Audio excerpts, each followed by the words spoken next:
Tuesday, January 3rd, 2012. This is the Panel Pals Comics Podcast. I'm Leo. And I'm Michael. And this week we have our friend Andrew on to co-host. Hi, I'm Andrew. This week we're going to talk about a Terraria tip, the indie game Binding of Isaac, discuss the anime Fate Stay Night, do some Stumbleupon links, talk about the webcomic Saturday Morning Breakfast Cereal, and talk about our comic of the week, Crossed, by Garth Ennis. So this week we've been working a lot more on the blog, haven't we, Michael? Yeah, if you keep an eye on the blog, you'll notice that we're going to start coming out with updates daily. For example, yesterday we had a little contest, and for those of you following us on Twitter, you probably saw it. And if you don't follow, you definitely should, because we'll probably do contests semi-regularly from now on. But what the contest was, we asked a simple question. What is the term for a full-page drawing in a comic book? The answer is... splash page.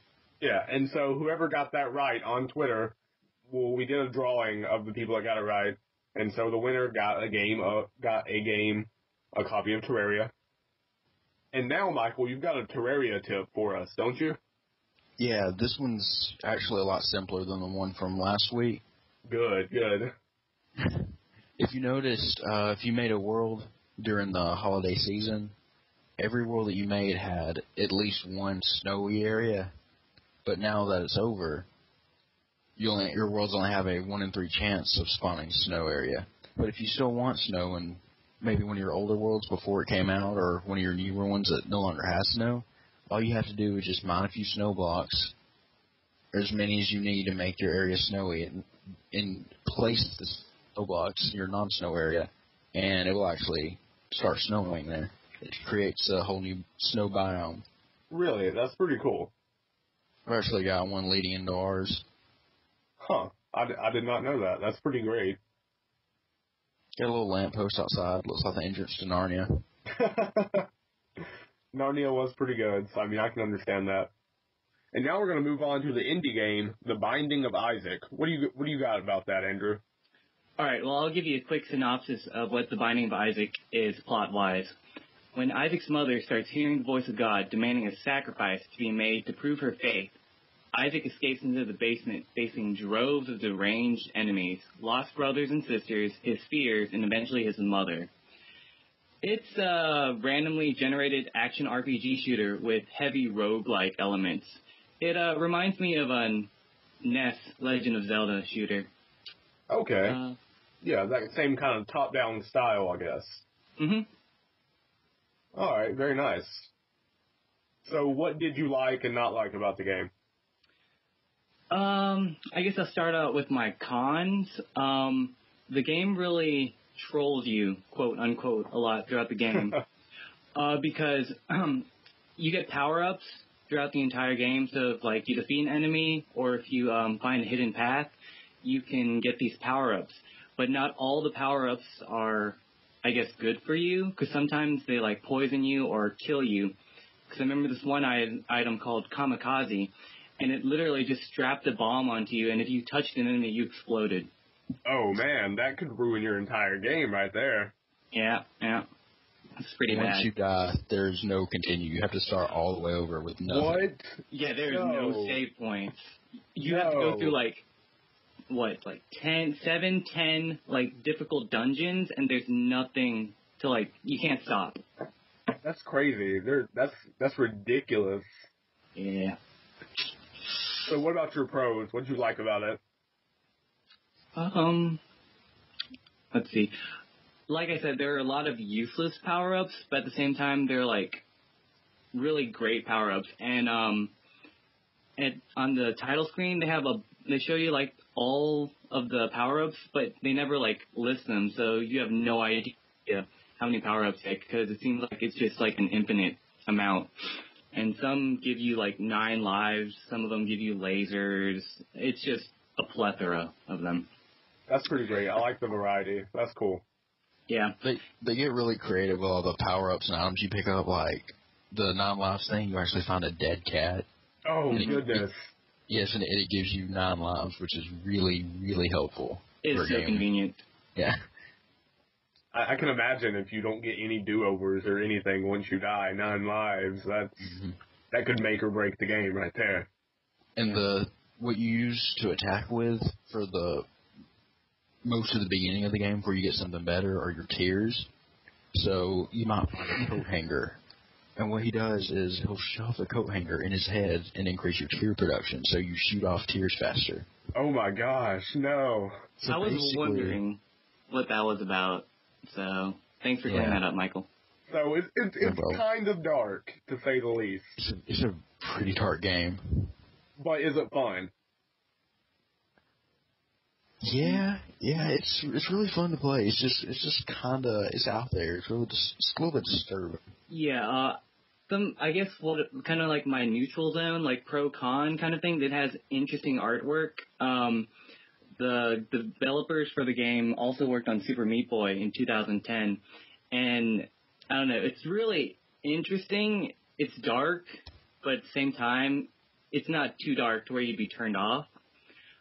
But there's this interesting commercial. If you actually go onto Steam and look for The Binding of Isaac and it plays, it's really creepy. You guys have to check it out. I think we did watch that commercial. I was almost too scared. I was almost too scared to get it because of that. Yeah, I didn't see that until after I played the game, and I was like, oh god, I would have been turned off as soon as I saw that. The game makes you want to beat it though, and just find all the stuff there is because there's so many different stuff to find. So it sucks you in then. That's good. Yeah. It really good. Does. That's always a good quality to have in a game. Something that, makes you want to beat it every time. I don't know if Andrew's already mentioned this, but the dungeons are randomly generated every time, so you don't know what you're going to get. Sometimes you might start off and get some really, really good stuff, and then sometimes you might not get anything. So it's a different game experience every time, too, then. Mm-hmm. That's pretty great. That really affects the replay value of it a lot. Yeah, it makes it not as bad to try to go through the dungeons again because it mixes it up. But at the same time, you kind of want to know how to beat certain bosses or get through certain areas because the game can be unfair in a way to where it just kind of doesn't let you pass or doesn't let you win, Yeah. There are many times where there's some really good treasure you just can't reach because you just don't have the stuff, and there's no way you ever could have had the stuff. Oh, man. And if you have, one key, you pick up a key, and you get to, pick one of the chests to unlock to maybe get an item. Sometimes they're empty, or a monster's in them. So you really don't know until you open the box. Yeah, so it sounds like the game does troll you pretty hard, as you said. It's a very unforgiving game. Yeah. Well, that's good, though. There's nothing like a good challenge. So what kind of a rating would you give the game, guys? I think 4 out of 5 teardrops would be the right rating. What do you think, Michael? 4 out of 5 sounds about right. So it's a pretty good game. Not amazing, but still pretty good. It's fun to play. It's difficult. Keeps you want to play, or keeps you want to keep playing it. It's chock full of stuff to find, secrets, items. Sometimes the game can just be really unfair. But it makes you want to go back and keep playing it, like I've spent most of my first semester of college doing. I'm sure that's not good for your grades, Andrew. Dude, I made all A's. So I'm sorry. Yeah. Forgive me. I should have never doubted you. You're forgiven, Isaac. You're forgiven. Don't call me Isaac, because I'll be locked in a basement shooting tears at monsters. If you ever get out, you will be so mutilated. I bet. I can only imagine. When you pick up stuff, it basically mutilates you, or I'll have to jab a coat hanger in my eye. Shoot, I would just tape that coat hanger on my arm and use it as a hook. Only gave you that option. Yeah, I think they actually give you a hook. Do they really? Yeah, but the power-ups, what's really cool about them, last minute little thing, it stacks on top of each other, so your physical appearance changes. So you can look really deformed with all these alterations on your costume. That's kind of interesting. Yeah. Now we're going to move on to our anime series for the week, Fate Stay Night. So in Fate Stay Night, there are Maguses or magic users. And every so often, they have to fight in what's called the Holy Grail Wars, which is fought over the Holy Grail, obviously. And so Fate Stay Night follows a 2-week period in this one Magus' life, whose name is Shiro. And every Magus summons an epic hero, which is a mythological or historical figure, to help fight in the battle with them. And Shiro's epic hero is Saber, who it turns out later on to be, or I don't know, do we want to spoil that, guys? I think we need to keep that one. Yeah, let's keep that under wraps. Alright, we'll keep that under wraps then. So, never mind, I will not tell you. But yeah, so there's 7 Maguses, so there's 7 epic heroes that battle against each other. 7 Maguses, so what are they? The epic heroes are the Archer class, the Saber class, the Lancer class, the Assassin class, the Rider class, the Caster class, and the Berserker class. They're all different, power sets, really, different weapons, all that good stuff. Early on, the show tells you who the Berserker... Yeah, the Berserker character, he's just this giant, 12-foot-tall behemoth. It's Hercules. Because, of course, it's going to be Hercules. But it tells you right away, so that's not really a spoiler. It turns out that one of Shiro's classmates is also a competitor in the wars. Her name is Rin Tosaka. She actually ends up becoming Shiro's mentor and overall caretaker throughout the series. Yeah, eventually she ends up living at his house. Along with many, many other women. Yeah, pretty much every female character in the show ends up living at his house. Strictly platonic, though, apparently. I don't know. I feel like it's a harem going on, if you ask me. Shiro's just a huge pimp. Yep. I can see that. I can see that. He's a ginger in Japan. Come on. That's gotta be something special. Michael, you should move to Japan. I'm thinking about it after seeing that show. He had 6 girls staying in his house. You could do that. They were all over him. They were, oh gosh. Especially Saber. Yeah. The show is lined with sexual undertones. They don't show anything. Yeah, but just the things they say, it just kind of, they're like, what? Yeah, well, it was adapted from an adult video game, so they did pretty well with toning it down, I think. But, yeah, no, Saber is definitely all over. She's all about some Shiro, definitely. But Saber also had autism, it seemed like. Because she did not know what to do in social situations at all. She would just kind of stare out. Yeah, she'd just shut down, just go blank. She has Asperger's. It's whatever. We're very accepting of that nowadays. So, yeah, we're pretty sure she's autistic. She'll basically just be caught staring out into nowhere, and... Yeah, all the classic signs, really. Because, at one point when they were like, hey, will you fix my rice for me? She's like, yes, that would be the most efficient way to do it. Just very... She seems autistic, I don't think there's anything wrong with autistic. Yeah, There's some really great autistic people. Yeah, as do I. And Michael and I think we might be a little bit autistic, too, just because that's what we do. We worry about those things.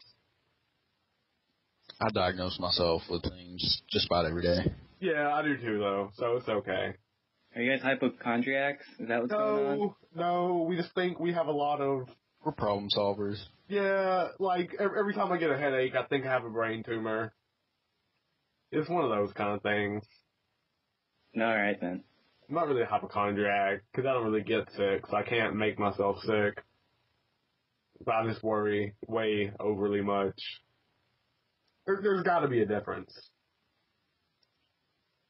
Anyways, back to the show. There are a lot of really interesting themes. You've got, like we said before, the mythical characters, the autism. There's a little bit of lesbomancy in there. Yeah, some strong sexual undertones. It's very, very strong sexual undertones. Mostly, in the dialogue, just the way they word things is just not necessary. But no. So... Yeah, what's our favorite line from the show, Michael? How's it go? I don't have word for word, but pretty much, I don't know if there's a way to say this without spoiling anything. Just give the line. It's completely out of context. That's the best. Okay, here's an out of context line from Fate Stay Night. Okay, so would you say this is officially our favorite out of context quote from this series? Yes. Yes, okay. I would. Okay, here it is. Officially our favorite out of context quote from the series. I'll shove it so far down your throat, you'll look pregnant. I mean, take that as you will, people. Take that as you will. But watch the show to learn more.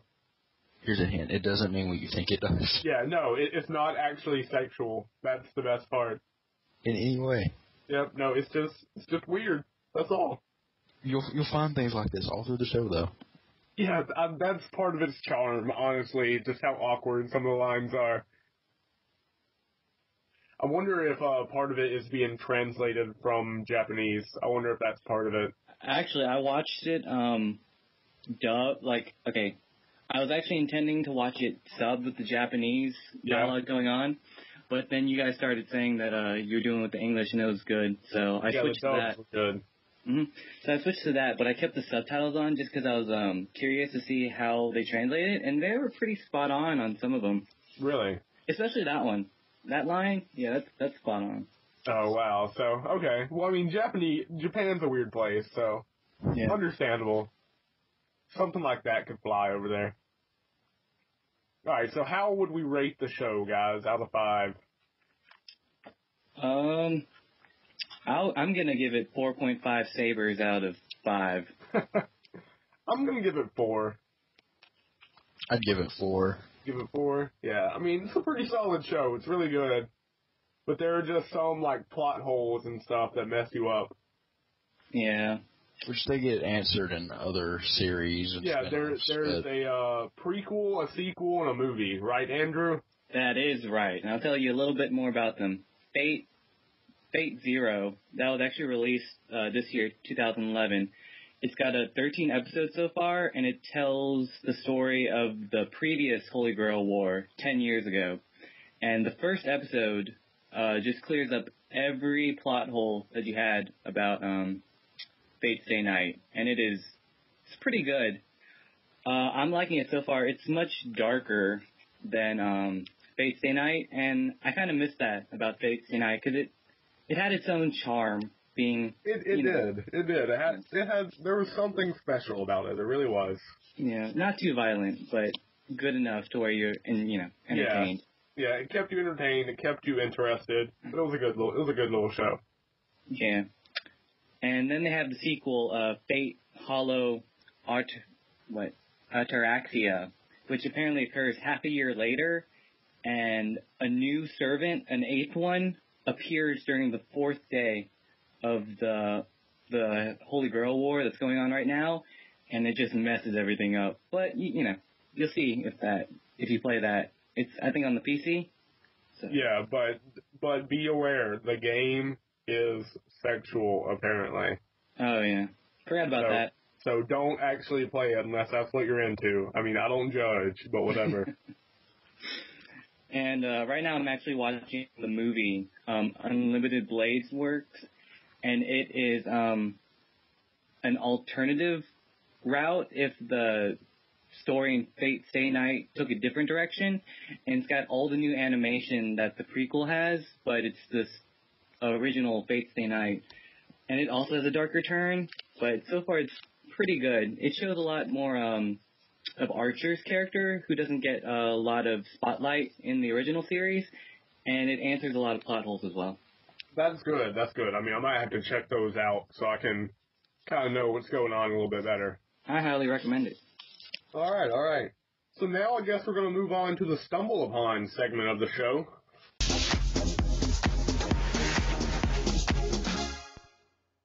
Every day I'm stumbling.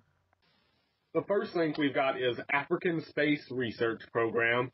So apparently some people in Uganda have built a real space shuttle. It's called African Skyhawk, and it's the first African spacecraft. And it says the 2 pilots inside the shuttle will be able to leave if something goes wrong. Now, there's not a lot of information on this site. It's a lot of pictures of these African people building a little... It really doesn't look like a space shuttle. It's more like an airplane. It's like a space airplane. You need to see these pictures. Yeah, no, we're going to post a link, don't worry. So you have to look at these pictures. But I don't know how legit this spacecraft is, really. Because it looks like something I can make in my backyard, which is, I guess, what they did. But still, it doesn't look that safe to me. But, I mean, if that's what they want to do, I mean, more power to them. I don't know how well researched that article is, but more power to them. When I first saw the title of that article, and whenever you started explaining it more, I was reminded of this, I guess, one little sequence in Family Guy, where, do you guys remember this? Peter had his own nation. Yes. I don't watch Family Guy. Okay. Well, they had their own space program, and it was just Chris, Peter's son, just stacking all these things and trying to like reach the moon. And he almost had it, but then he falls, and it's just hilarious. I mean, I guess those are comparable things, maybe.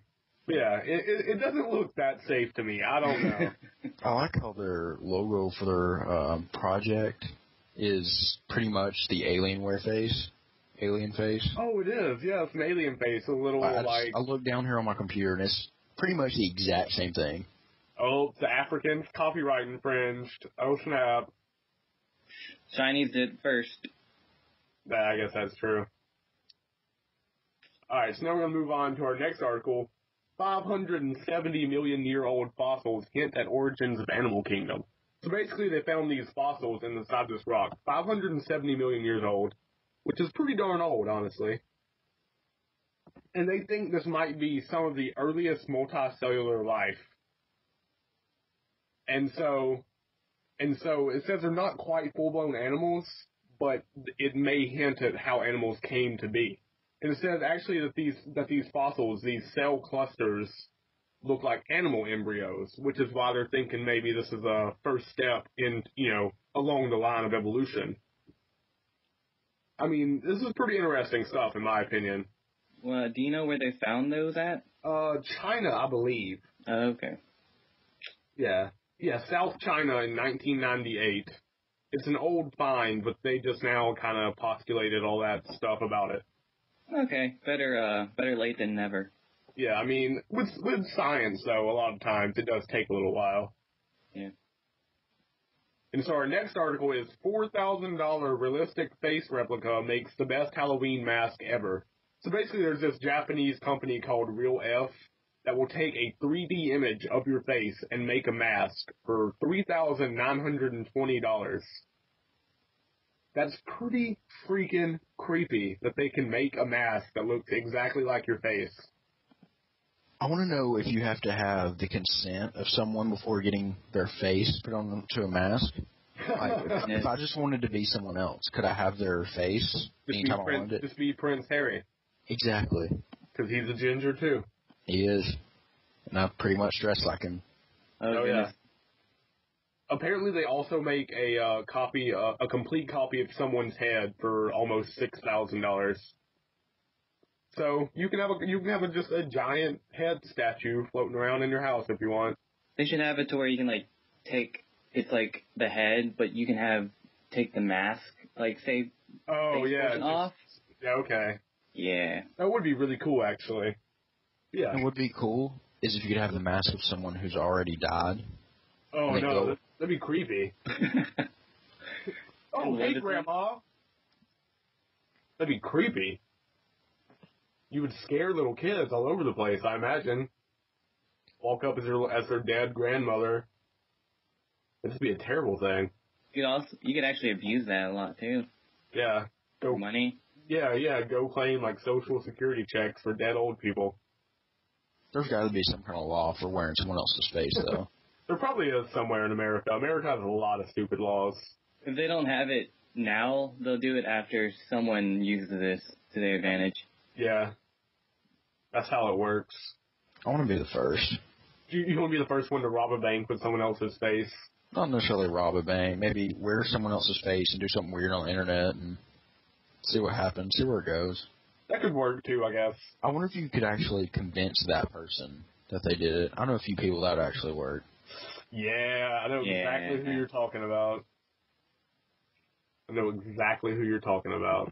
Alright, this one time, this is completely off topic. I was able to convince someone that I had been best friends with them for years just by photoshopping myself into a picture with them that had been on the internet for a really long time. Yeah, Michael's pretty good at Photoshop.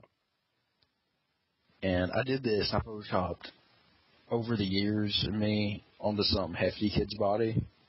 And if you know what I look like, I'm not large at all. Yeah, Michael weighs like 110 pounds, maybe. He could have been in another life.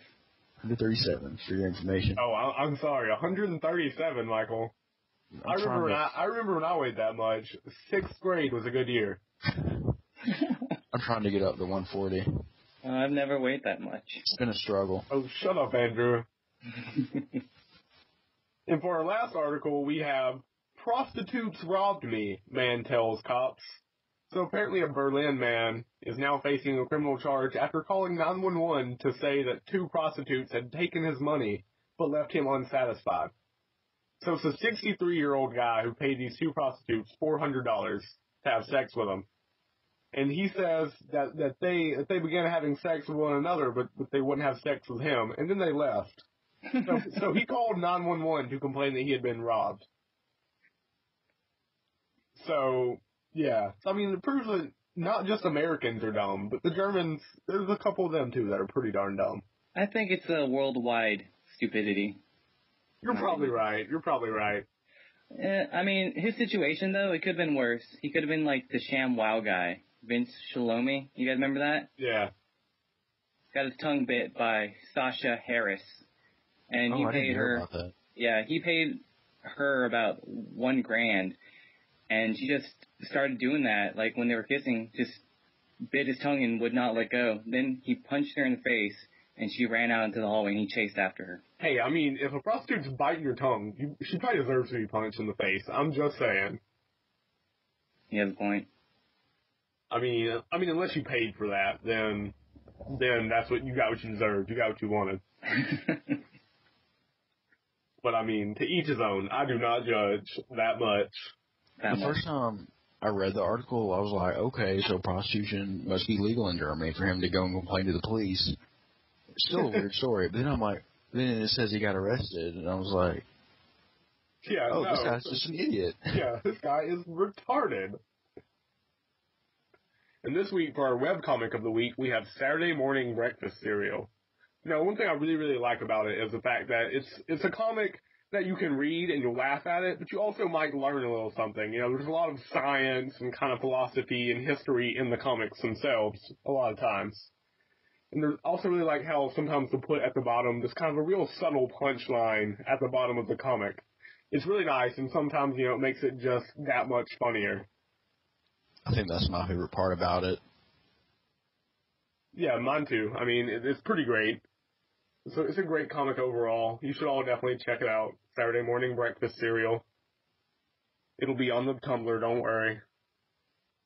And for our comic of the week, we have the 10-issue miniseries Crossed, created by Garth Ennis and Jacen Burrows, and published by Avatar Press. Now, Crossed is basically the story of a group of survivors after a plague hits the world, and the plague turns the infected into, like, basically just savages.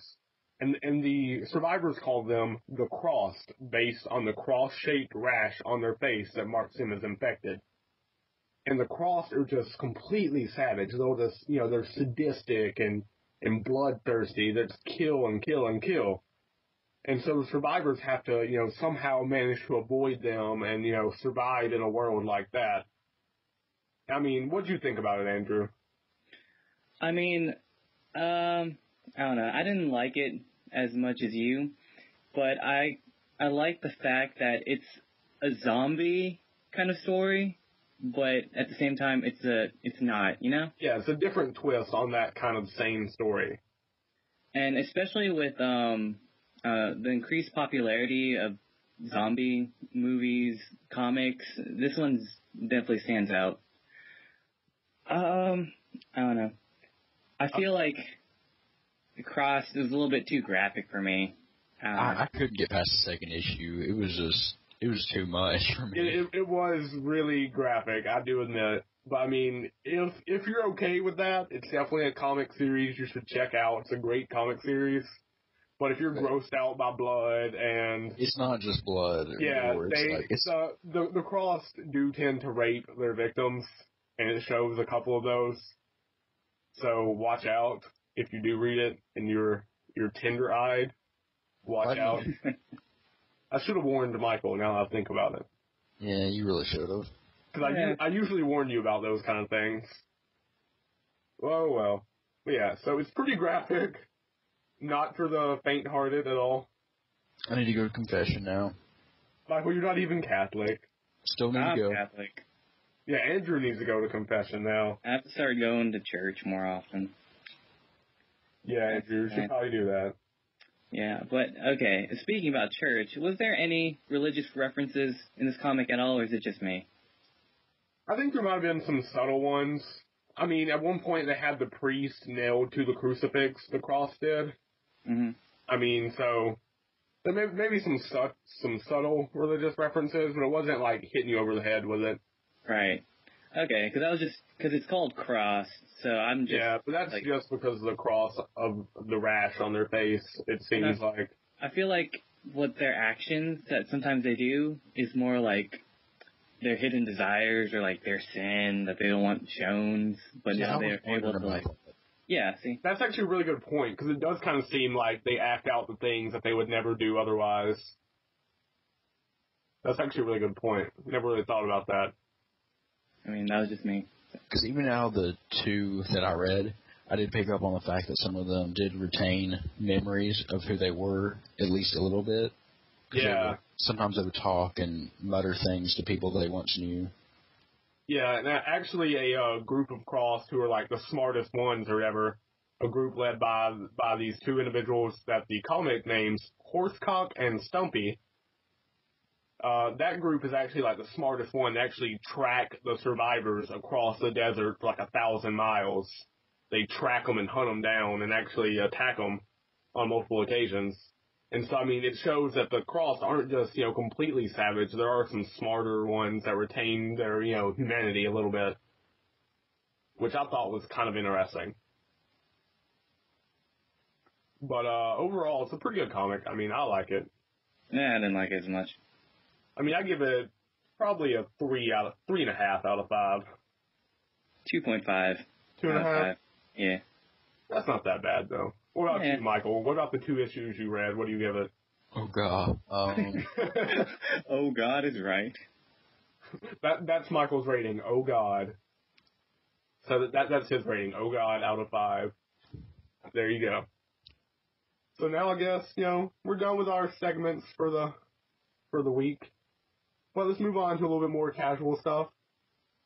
I mean, we've got an email. We've got a Twitter. People, you should follow us. And our blog is now updating regularly every day, twice a day at this rate.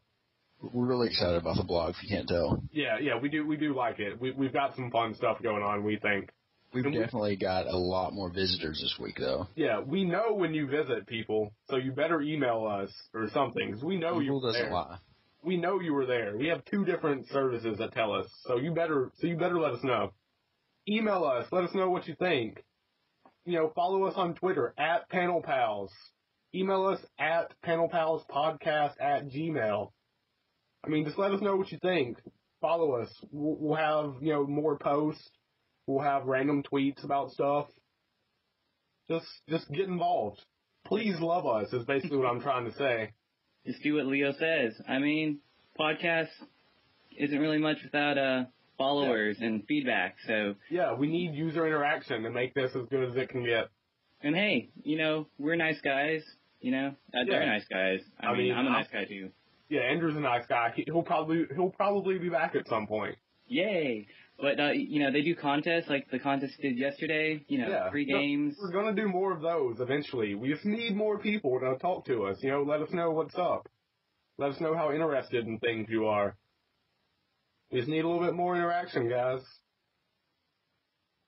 But, actually today on the blog, we started our presidential campaign for the Walking Dead protagonist Rick Grimes. We got a flyer up for him, don't we, Michael? We do. Took me 3 hours. It's pretty great, in my opinion. It did take Michael a long time to Photoshop that. So you guys should go on to their Tumblr and look at that. Yeah, go to the Tumblr, panelpalspodcast.tumblr.com. That's where it's at. We plan to continue our support for Rick Grimes for president. Yeah, over the course of the next couple of weeks, we'll further his campaign a little bit, because he's the leader we really need, I think. I mean, if you've seen the show, you know what we're talking about. And if you've read the comic, you know what we're talking about. He's the leader we really need. Alright, so in relation to Fate Stay Night, which epic hero would you have, guys? Andrew? I would have to go with Artemis/Diana, Archer class. Yeah, alright, I gotcha. Get some Greek god action going on. Mm-hmm. What about you, Michael? I would totally be Gilgamesh, because Gilgamesh is the best at everything. I mean, Gilgamesh was, like, the epic hero. He was the first, basically. And he's just got the best name ever. He does. He really does. Ooh, I know. See, my answer was originally going to be Hercules, but now I think I have to go with Beowulf. That's good. I know. That's a good one. I like that. And so Beowulf would probably be Saber class, I imagine. Either that or Berserker, one of the two. Yeah, I think it depends on his, mood. Yeah. But I would have to go with Beowulf. I mean, Beowulf's kind of homely, but he's got a lot of goodness in him. I don't know. I think I could work with that. And he's also, he ripped Grendel's arm off. I mean, that's pretty BA. Yeah, so Beowulf, that'd be my epic hero. I like it. Awesome. So I guess that's about it for this show. Thanks for tuning in, guys. It was great to have you. I'm Leo. I'm Michael. And I'm Andrew. And thanks for listening.